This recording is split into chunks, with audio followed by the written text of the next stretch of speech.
பல்லாவரம் சட்டமன்ற உறுப்பினர் எம்எல்ஏ கருணாநிதியின் மகன் குடும்பம் அவர்கள் வீட்டில் பணிபுரிந்த 18 வயது நிரம்பிய ஒடுக்கப்பட்ட சமுதாயத்தை சேர்ந்த பெண் ஒருவரை தொடர்ந்து துன்புறுத்தி வந்தது தற்போது வெளிச்சத்துக்கு வந்துள்ளது.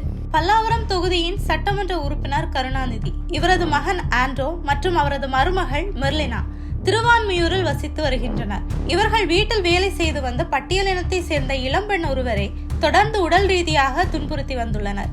8 மாத காலமாக தொடர்ந்து வந்த இந்த தாக்குதல் தற்போது பொங்கல் திருவிழாவை முன்னிட்டு தன் சொந்த ஊரான உளுந்தூர்பேட்டைக்கு அந்த பெண் சென்றிருந்த பொழுது அவரது உடம்பில் இருந்த காயங்கள், சிகரெட்டால் வைக்கப்பட்ட சூடுகள், வீக்கங்கள் கண்டு அதிர்ந்த அவரது தாய் தாமதிக்காமல் அவரை கள்ளக்குறிச்சி மாவட்டம் உளுந்தூர்பேட்டையில் உள்ள அரசு மருத்துவமனைக்கு அழைத்து சென்றுள்ளார்.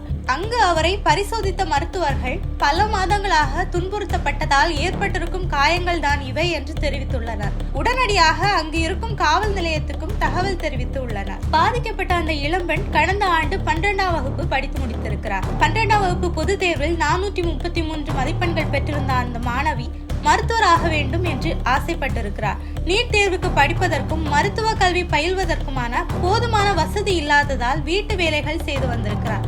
அப்படிதான் 8 மாதங்களுக்கு முன்னர் எம்எல்ஏ கருணாநிதியின் மருமகள் மெர்லினாவிடம் பணிப்பெண்ணாக வேலைக்கு சேர்ந்திருக்கிறார். இந்த வேலை தனக்கு வேண்டாம் எனவும் தன் அம்மாவிடமே தன்னை அனுப்பி வைத்து விடுமாறும் ஒவ்வொரு முறையும் மெர்லினாவிடம் கேட்கும் போதெல்லாம் மீண்டும் அவரை காயப்படுத்தி வந்திருக்கிறார் மெர்லினா. அது மட்டுமில்லாமல் அந்த இளம்பெண் மெர்லினாவிடம் பணிக்கு சேர்ந்த ஆரம்பத்திலேயே 6 மாத காலம் இங்கு கட்டாயம் பணிபுரிய வேண்டும் என்று பாண்ட் பேப்பர் ஒன்றில் கையெழுத்து வாங்கி இருக்கிறார் மெர்லினா. இச்சம்பவம் குறித்து பேசியிருக்கும் அந்த இளம்பெண், வேலைக்கு சேர்ந்த 1-2 நாட்கள் என்ன நல்லா தான் பார்த்துக்கிட்டாங்க, ஆனா என்னால வீட்டு வேலை செய்ய முடியலன்னு சொன்னப்போ மெர்லினா மேடம் என்ன அடிக்க தொடங்கினாங்க. அதுல இருந்து ஒரு சின்ன வேலை நான் தவறா செஞ்சா கூட கையில என்ன பொருள் கிடைக்குதோ அதை வச்சு என்ன கடுமையா அடிப்பாங்க. நான் வீட்டுக்கே போயிடுறேன்னு சொல்லும் போதெல்லாம் உன்னால என்ன பண்ணிட முடியும், நான் எம்எல்ஏ மருமக, நான் நினைச்சா உன்னை ஒண்ணும் இல்லாம பண்ணிடுவேன்னு சொல்லுவாங்க. ஏன்னா அடிச்சு அதனால காயம் ஏற்பட்டு ரத்தம் வந்தா கூட ஆஸ்பத்திரிக்கு கூப்பிட்டு போக மாட்டாங்க. மஞ்சள் வச்சு நான் தான் அதை சரி பண்ணிப்பேன். நைட் 2 மணி வரை வேலை செய்வேன், ஆனா அதுக்கப்புறம் கூட தூங்க விடாம வேலை வாங்குவாங்க. அதையும் மீறி தூங்கிட்டா ரத்தம் வர அளவுக்கு அடிப்பாங்க. அவங்கள மீறி ஏதாவது பேசும்போதெல்லாம் ரொம்ப கடுமையா என்னை தாக்குவாங்க. என் முடிய வெட்டி அடிச்சிருக்காங்க, கரண்டிய வச்சு என் மார்பிள அடிச்சிருக்காங்க, என்ன செருப்பால எட்டி உதப்பாங்க. அதோட இல்லாம என்ன ஒரு நாள் நிர்வாணமாக்கி உன்னை அப்படியே வெளியே அனுப்பிடுவேன், என்னை யாரு கேட்பான்னு என்ன அசிங்கமா பேசியிருக்காங்க. இந்த மாதிரி அவங்க செஞ்ச கொடுமைகள் 1-2 இல்ல. அது மட்டும் இல்லாம என்ன அடிச்சு ரத்தம் வர நிலைமையில கூட என்ன சும்மா விட மாட்டாங்க.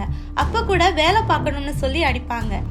இப்படி நான் அங்க வேலை செஞ்ச 8 மாதங்கள்ல நான் அடி வாங்காத நாளே இல்ல என்று தெரிவித்திருக்கிறார். என் அம்மா கிட்ட பேசக்கூடாதுன்னு என் போனை புடுங்கிப்பாங்க. அதோட என்னோட 10th 12th mark sheet, DC எல்லாமே என்கிட்ட இருந்து வாங்கி வச்சுட்டாங்க. ஆன்லைன் கிளாஸ்ல சேர்த்து விடுறேன், அதுக்காக ஃபீஸ் 2 லட்சம் கட்டியிருக்கேன்னு மெர்லினா என்கிட்ட சொன்னாங்க. ஆனா இதுவரைக்கும் ஒரு கிளாஸ் கூட என்ன அட்டென்ட் பண்ண விட்டதில்ல. அது மட்டும் இல்லாம இப்ப ஊருக்கு அனுப்பும் போது கூட 2 லட்சம் என் படிப்புக்காக செலவு பண்ணியிருக்கேன்னு எழுதி அதுல என் கையெழுத்த வாங்கிட்டு தான் அனுப்புனாங்க. என்னை அனுப்பும் பொழுது கூட அங்க நடந்தது பத்தியும் அவங்க என்ன அடிச்சது பத்தியும் யார்கிட்டையாவது சொன்னா அவங்களுக்கு இருக்கிற அதிகாரத்தை பயன்படுத்தி எங்களை ஒன்றும் இல்லாம பண்ணிடுவேன், குடும்பத்தையே தூக்கி உள்ள வச்சிருவோம்னு சொல்லி மிரட்டி தான் அனுப்புனாங்க என்று சொல்லியுள்ளார். அவருடைய தாய் பேசும்போது, நான் எப்போ போன் போட்டு என் மக பத்தி கேட்டாலும் அவ பெங்களூர்ல இருக்கான்னு சொல்லிடுவாங்க. எவ்வளவு முயற்சி பண்ணாலும் என்னால அவகிட்ட பேச முடியல. இந்த பொங்கலுக்கு அவளை வீட்டுக்கு அனுப்பி ஆகணும்னு நான் ரொம்ப அழுத்தம் கொடுத்ததால தான் இப்போ அனுப்பியிருக்காங்க என்று கூறியுள்ளார். மேலும் அந்த இளம்பெண்ணை பரிசோதித்த மருத்துவர்கள் மருத்துவ அறிக்கையில் தெரிவித்திருப்பது, ஏணி, தடி, ஹேர் ஸ்ட்ரைட்னர் போன்றவை கொண்டு இந்த இளம்பெண்ணை தாக்கியுள்ளனர்.